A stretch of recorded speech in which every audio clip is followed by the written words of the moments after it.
Reporters TV ન્યૂઝમાં આપનું સ્વાગત છે। ભરૂચના વિવિધ મંદિરોમાં શીતળા સાતમની આસ્થા અને શ્રદ્ધાભેર ઉજવણી કરવામાં આવી। શીતળા સાતમ શ્રાવણ મહિનામાં આવે છે। શ્રાવણ મહિનાના બંને પક્ષમાં આવતી સાતમને શીતળા સાતમ તરીકે ઉજવવામાં આવે છે। શ્રાવણ સુદ સાતમ અને શ્રાવણ વદ સાતમ બંને શીતળા સાતમ તરીકે ઉજવાય છે। આ દિવસે શીતળા માતાની પૂજા કરીને તેમને કુબેર ધરાવવામાં આવે છે અને દિવસ દરમિયાન ઠંડુ ભોજન કરવામાં આવે છે। સૌભાગ્યવતી સ્ત્રીઓ આ વ્રત કરે છે। વ્રત કરનારે સવારે વહેલા ઉઠી ઠંડા પાણીથી નહાવું તથા આખો દિવસ ટાઢું ખાવું। આ દિવસે ચૂલો સળગાવો નહીં, ઘીનો દીવો કરીને શીતળા માતાની પૂજા કરવી અને વાર્તા સાંભળવી। આ વ્રત કરવાથી ધન ધાન્ય, સંતાન અને સૌભાગ્ય પ્રાપ્ત થાય છે।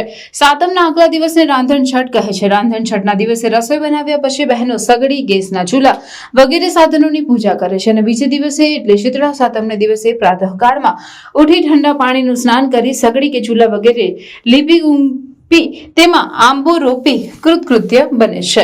આ દિવસે ચૂલો કે સગડી સળગાવવી નહીં, આખો દિવસ ટાઢું ખાવું અને શીતળા માની વાર્તા સાંભળવી અથવા વાંચવી। આ પર્વને શીતળા સાતમ કે ટાઢી સાતમ કહે છે। આ પર્વના દિવસે સ્ત્રીઓ શીતળા માતા પાસે પોતાના બાળકોની રક્ષા કાજે ખોડો પાથરીને પ્રાર્થના કરે છે। ચૂલો, સગડી કે ગેસના ચૂલા એ તો ઘરના દેવતા છે। ભારતની ભાતીગળ સંસ્કૃતિમાં અગ્નિદેવના ઉપકારને કેમ ભૂલી શકે?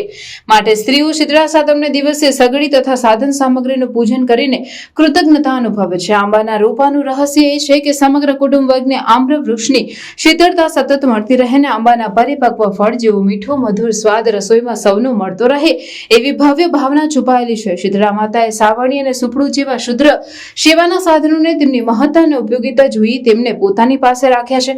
માન્યતા એવી છે કે પ્રસ્તુત સાધનોની પૂજા કરવાથી સંતતિને રોગો થતા નથી, તેમનું આરોગ્ય જળવાઈ રહે છે। આડકતરી રીતે જોઈએ તો સુપડું એ સ્વચ્છતા અને શુદ્ધનું પ્રતીક છે, એ જ રીતે સાવરણી એ પણ સ્વચ્છતા અને સુઘડનું પ્રતીક છે। આ સાધનો દ્વારા સ્વચ્છતા અને સુઘડતા રાખવામાં આવે તો રોગોનું પ્રમાણ આપોઆપ ઘટી જાય છે, એવો આ શીતળા સાતમના ઉત્સવનો અમૂલ્ય સંદેશો છે।